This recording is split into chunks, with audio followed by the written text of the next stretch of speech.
Somewhere around 1980, Frank Zappa sent Pierre Boulez, French composer and conductor, some of his orchestral scores with a request to have them performed.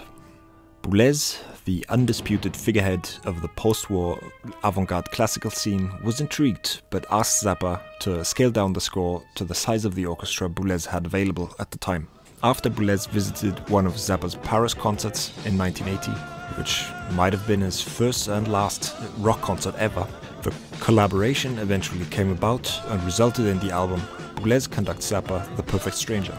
The three orchestral pieces featured were Naval, Aviation and Art, which dated back to the 200 Motels era, and two presumably newer pieces, Dupree's Paradise and The Perfect Stranger. Of course, Dupree's Paradise originated in the 1973 Zappa band incarnation, where the main theme served as a launching pad for extensive soloing. Pierre Boulez, who had some scathing things to say about many composers, even including his own teachers, was fairly complimentary of Zappa's overall musicianship.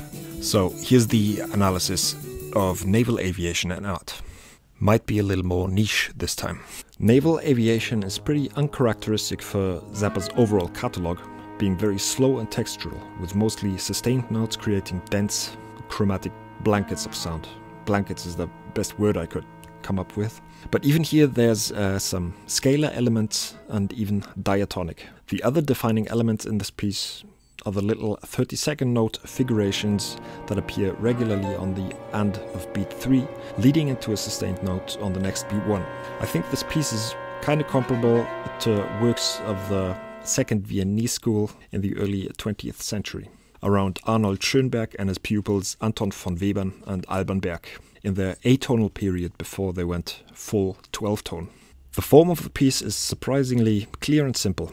It's a basic ternary form, ABA, wherein the second A isn't an exact repetition but contains some modifications.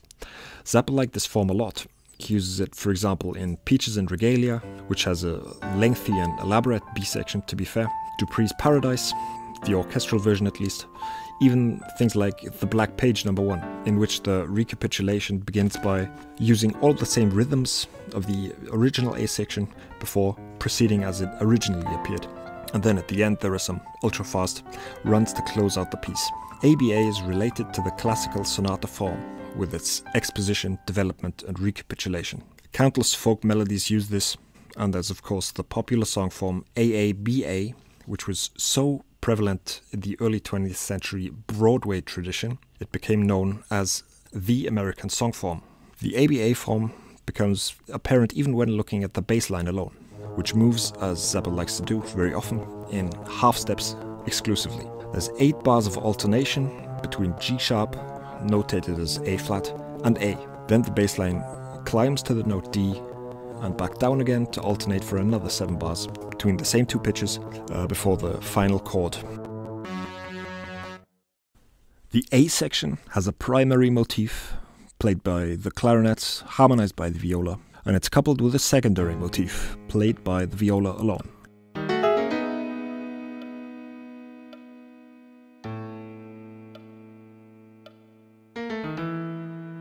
Naval Aviation isn't a tonal piece by any means, but the A sections could be considered diatonic, to a degree. I'd go so far as to call the A sections G-sharp Phrygian. But first, let's look at the primary motif. This could be labeled as E melodic minor, and it lands on the sustained note D-sharp. The way it's harmonized though, in the viola, in thirds and sixes, negates the E melodic minor scale. But looking at the sustained target notes D-sharp and B, in combination with the bass note, we can see clearly that the G-sharp minor triad is formed. The B and D sharp are sustained over the bass alternation to the note A, and that's pretty much G-sharp Phrygian. This strikes me as related to one of Zappa's favorite chord progressions, the Black Napkins progression.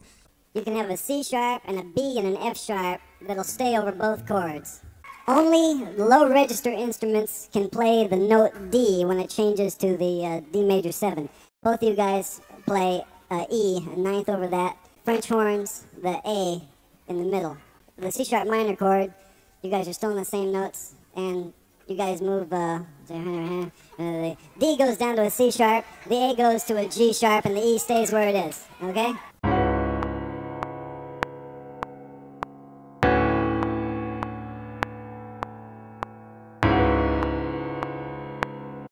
The B section is made up of two elements, one being long sustained notes across all instrument groups which fade in and out, forming dense, highly chromatic clouds of sound. The other being frequent fast figurations, usually on the and of beat 3, expanding on those motifs from the A section. They act sort of as grace notes for long sustained notes.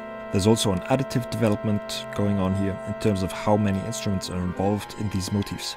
First it's 2, then 3, then 4, and this keeps going on till the very end. Right, before we move on, I guess I have to explain my use of basic set theory terminology. Set theory labels are 12 chromatic pitches 0 through 11. 10 and 11 get T and E to avoid confusion. That's the absolute label for any given pitch. C is 0, B is 11, and so on. But these same numbers are also used to describe intervals, like 11 is a major 7th, 7 is a perfect 5th, and so on. This might be a little bit confusing, but I hope the context makes this clear. In chord voicings, I stack the numbers vertically.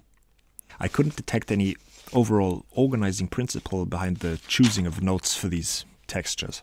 What the resulting sounds do have in common is that they are highly chromatic and therefore dissonant, meaning they contain a whole bunch of adjacent pitch classes, like C, C sharp, D, E flat, and so on.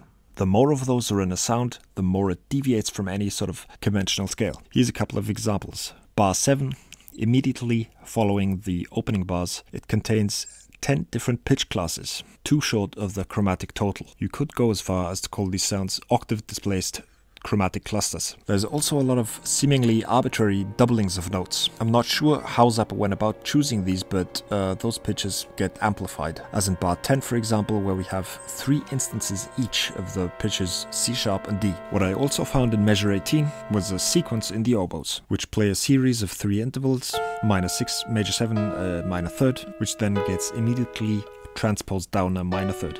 This is the only sequence of this kind I could find in the whole score, and it's kind of barely noticeable in the overall texture. Woven into this overall texture are these fast figurations, usually in 30-second notes. The first figuration of the B section retains most of the pitches from the primary motif, apart from the last 2. The next figuration in bar 11 is chromatic, containing all notes from F sharp to B flat, and it's voiced in a constant 3-note voicing, consisting of a major 7 plus minor 3rd on top. Just as the next figuration, this voicing is also a constant, made up of a major 7 plus minor 3rd plus semitone. Zappa creates an overall trend, increasing both the speed of the notes and the density of instrumentation. The next figuration starts on beat 2 this time, and it's a bunch of unisons across some naturally loud instruments like percussion, trumpets, pianos, and it's somewhat of a climax. This is immediately followed in the same measure by a more randomized sort of figuration made up of several layers. The only constant here is the minor 9. The following sustained sound, again, super chromatic. All pitches are present from C sharp to F. Other instruments in this measure contain another chromatic subset from G sharp to B. The recapitulation, A with an apostrophe, has many more instruments playing the primary motif in unison, without the viola harmonization of the previous A section. Finally, we have the very last mysterious sort of plot twist chord, F sharp minor 6, sharp 11, deviating from the half-step movement in the bass. It's a chord of the Lydian minor variety.